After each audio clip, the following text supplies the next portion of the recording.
Babylon remains alive tonight. Beyond my chamber, merchants still bargain, priests tend their temples, and the Euphrates flows beneath the moon as it always has. Yet within these walls, I feel death approaching. My generals hide their fear poorly. They do not fear only for me, they fear what comes after me. And so do I. I have conquered most of the known world, yet I cannot command my own body to remain strong. There is bitterness in that. Tonight my thoughts return to Macedon. I see the mountains of my youth, my mother's fierce belief in my destiny, and my father, Philip II of Macedon, who forged a kingdom powerful enough for me to inherit. Every victory I achieved stood upon foundations he built, yet I spent much of my life trying to surpass him. I remember taming Bucephalus while others feared him. The horse was not mad, he feared his own shadow. Most men are conquered the same way. When my father died and the crown passed to me, hesitation would have destroyed everything. Greece watched for weakness, rivals sharpened their knives. I acted swiftly and, when necessary, brutally. Mercy is admired only after power is secure. I still remember crossing into Asia, hurling my spear into Persian soil and claiming it. Such confidence belongs only to youth or madness. Perhaps there is little difference. At Issus and Gaugamela, I watched empires tremble, yet victory was never inevitable. Every battle balances on chance. One arrow, one frightened horse, one misunderstood command, and history changes forever. For a time, I believed myself favored by the gods. Egypt welcomed me as a liberator. Priests called me the son of Zeus Ammon. Men knelt wherever I rode, and I encouraged it. Power intoxicates more thoroughly than wine. Yet greatness brought loneliness. Only Hephaestion truly knew me before I became a legend.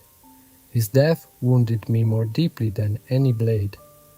The men saw only my anger afterward.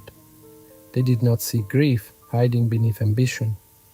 I often think of India, the rain, the elephants, the endless horizons. When my soldiers refused to march farther, I raged against them. Yet secretly, I understood. There is no final edge to conquest, only another horizon, and another beyond that. Babylon was meant to become the center of a new world, Greek and Persian, East and West, a civilization united rather than merely conquered. Many misunderstood that dream. Macedonians thought I was corrupt, Persians still saw an invader. In the end, I belonged fully to neither. Perhaps conquerors never do. I do not fear death itself. I fear incompletion. I am only 32 years old. There are oceans I wish to cross, cities yet unbuilt, scholars I intended to gather from every corner of the world. Instead, others will inherit fragments of my vision.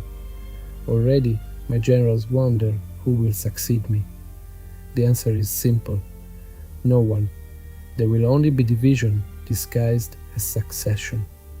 If these are my final thoughts, let them remain true. I achieved more than any boy from Macedon could have imagined, yet conquest alone never satisfied me. I wanted immortality, not merely of name, of purpose. And now, at the edge of death, I suspect immortality belongs only to the gods. Men survive only through stories, and stories are never entirely true.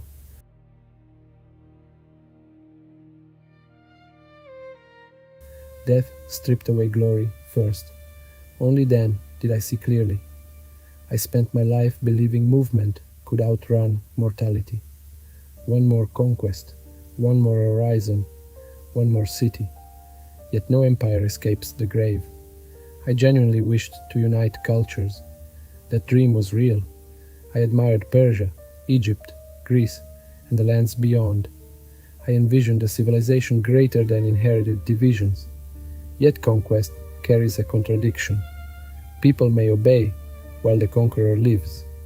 Afterward, old loyalties return. My empire fractured almost immediately after my death. I could conquer nations. I could not conquer human nature. Still, my campaigns reshaped the world. Languages, ideas, art, science, and trade spread across continents because armies first opened the roads between them. Destruction and creation traveled together wherever I marched. I also see now how power isolated me. Fewer people spoke honestly to me as my legend grew. Eventually, many no longer saw Alexander the man, only Alexander the symbol. The transformation is seductive, then lonely. If I regret anything, it is how easily conquest reduces human lives to obstacles and numbers. Cities become abstractions from horseback. The dead never feel abstract afterward. Yet humanity remembered me because I embodied something timeless. The desire to exceed limits and pursue the unknown. That desire builds civilizations as often as it destroys them. And now I understand the final truth. No man conquers the world. At best, he changes its direction for a moment before disappearing himself. I spent my life chasing eternity. In the end, eternity remained beyond my reach.